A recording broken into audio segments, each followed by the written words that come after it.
സുപ്രഭാതത്തിനായി ദൈവത്തെ സ്തുതിക്കുന്നു. രാവിലെ സമയം 116 സങ്കീർത്തനം അതിൻ്റെ 1 മുതൽ 5 വരെയുള്ള വാക്യങ്ങളൊന്ന് വായിക്കട്ടെ. യഹോവ എൻ്റെ പ്രാർത്ഥനയും യാചനകളും കേട്ടതുകൊണ്ട് ഞാൻ അവനെ സ്നേഹിക്കുന്നു. അവൻ തൻ്റെ ചെവി എങ്കിലേക്ക് ചായ്ച്ചതുകൊണ്ട് ഞാൻ ജീവകാലമൊക്കെയും അവനെ വിളിച്ചപേക്ഷിക്കും. മരണപാശങ്ങൾ എന്നെ ചുറ്റി, പാതാള വേദനകൾ എന്നെ പിടിച്ചു. ഞാൻ കഷ്ടവും സങ്കടവും അനുഭവിച്ചു. അയ്യോ, യഹോവേ, എൻ്റെ പ്രാണനെ രക്ഷിക്കണമേ എന്ന് ഞാൻ യഹോവയുടെ നാമം വിളിച്ചപേക്ഷിച്ചു. യഹോവ കൃപയും നീതിയുള്ളവൻ, നമ്മുടെ ദൈവം കരുണയുള്ളവൻ തന്നെ.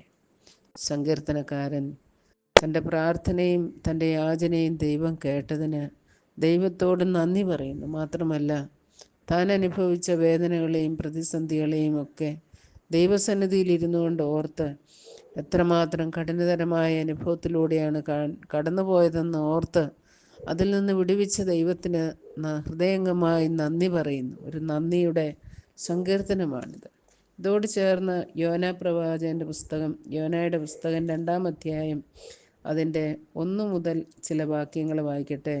യോന മത്സ്യത്തിൻ്റെ വയറ്റിൽ വെച്ച് തൻ്റെ ദൈവമായ യഹോവയോട് പ്രാർത്ഥിച്ച് പറഞ്ഞ എന്തെന്നാൽ, ഞാൻ എൻ്റെ കഷ്ടത നിമിത്തം യഹോവയോട് നിലവിളിച്ചു.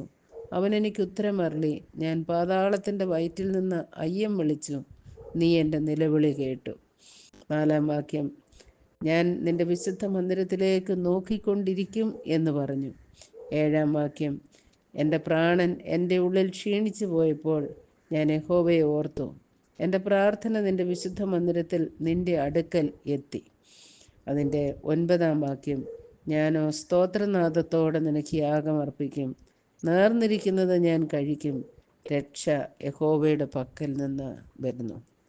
ആ സങ്കീർത്തനക്കാരൻ കടന്നുപോയ അതേയോ വേദനയോ അതിലധികമായുള്ള വേദന യോന അനുഭവിച്ചു. തൻ്റെ അനുസരണക്കേട് നിമിത്തം ദൈവം അവനെ കഠിനമായി ശിക്ഷിച്ചു. ഇവിടെ പറയുന്നത്, ഞാൻ പാതാളത്തിൻ്റെ അയ്യം വിളിച്ചു, പാതാളത്തിൻ്റെ വയറ്റിൽ നിന്ന് അയ്യം വിളിച്ചു, എന്നാൽ നീ എൻ്റെ നിലവിളി കേട്ടു. ഞാൻ വിശുദ്ധ മന്ദിരത്തിലേക്ക് നോക്കിക്കൊണ്ടിരുന്നു. കർത്താവ് എൻ്റെ പ്രാർത്ഥന കേട്ടു. എൻ്റെ ഉള്ളിൽ ഞാൻ ക്ഷീണിച്ച് തളർന്നു പോയപ്പോൾ ഞാൻ യഹോവയെ ഓർത്തു.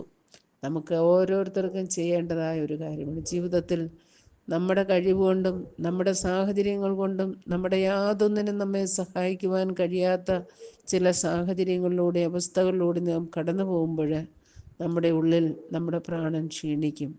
അപ്പോൾ നാം ചെയ്യേണ്ട ഒരു കാര്യം, നമ്മുടെ കണ്ണുകൾ ആ സഹായം വരുന്ന പർവ്വതത്തിലേക്ക് ഉയർത്തുക. ആ യഹോവയെ ഓർക്കുക, യഹോവയുടെ വചനത്തെ ഓർക്കുക, യഹോവയുടെ നാമത്തിൽ ആശ്രയിക്കുക. എൻ്റെ പ്രാർത്ഥന ദൈവസന്നിധിയിൽ തിരുമുൻപാകെ എത്തിയെന്നുള്ള ആ ഉറപ്പ് യോനയ്ക്ക് ലഭിച്ചു. അതിന് യോന വീണ്ടും നന്ദി പറയുകയാണ്. ഞാൻ സ്തോത്രനാദത്തോടെ നിനക്ക് യാഗമർപ്പിക്കും.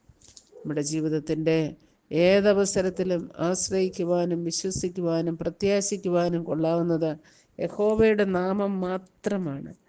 ആ യഹോവ കരുണയും കൃപയും ഉള്ളവനാണ്. അവൻ അല്പബുദ്ധികളെ പാലിക്കുന്നവനാണ്. 116-ാം സങ്കീർത്തനത്തിൽ അതിൻ്റെ 6-ാം വാക്യത്തിൽ ഇങ്ങനെ വായിക്കുന്നു, യഹോവ അല്പബുദ്ധികളെ പാലിക്കുന്നു. ഞാൻ എളിമപ്പെട്ടു, അവൻ എന്നെ രക്ഷിച്ചു. ദൈവസന്നിധിയിൽ എളിമയോടെ, കർത്താവെ, എനിക്ക് എൻ്റെ കഴിവുകൊണ്ട് രക്ഷപ്പെടുവാൻ കഴിയുകയില്ല, എനിക്ക് നിൻ്റെ സഹായം ആവശ്യമുണ്ടെന്ന് പറയുമ്പോൾ, നമ്മുടെ എളിമ ദൈവസന്നിധിയിൽ നാം സമർപ്പിക്കുമ്പോൾ ദൈവം പ്രവർത്തിക്കും. നമ്മുടെ ജീവിതത്തിൻ്റെ മേഖലകളിൽ നാം ശൂന്യമായി പോകുമ്പോൾ ദൈവത്തിൻ്റെ പ്രവൃത്തി കാണുവാൻ നമുക്കിടയായിത്തീരും. ഈ കർത്താവിനെ നമുക്ക് പൂർണ്ണമായും ആശ്രയിക്കാം. ഈ കർത്താവിനോട് നമുക്ക് അപേക്ഷിക്കാം. ദൈവതിരുനാമം നമ്മിലൂടെ മഹത്വപ്പെടട്ടെ. God bless U.